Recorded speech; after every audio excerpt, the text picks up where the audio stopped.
Hi there, beautiful friend. Tired of endless spam calls blowing up on your phone every day? You don't need any sketchy third party apps to fix it. Here's how to block spam calls on Android phone using a built-in settings. Let's dive right in. To do this, open the phone app. You can easily find it on your home screen or app door. Once you open the phone app, click on the three dots more icon at the top right corner. After that, go to settings. Once you are in here, you will see a lot of options. Since this is a Samsung Galaxy Ultra phone, it has a few extra options. However, most Samsung phones will have this same basic option. Here we can see caller ID and spam protection.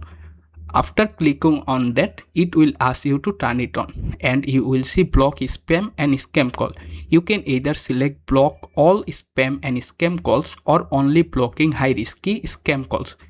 I have chosen the option to block all spam and scam calls. You can pick the second option if you prefer, but I personally recommend the first one. Once you have made your selection, just hit the back button and you are all set. Subscribe for more tutorial like this. Thanks for watching.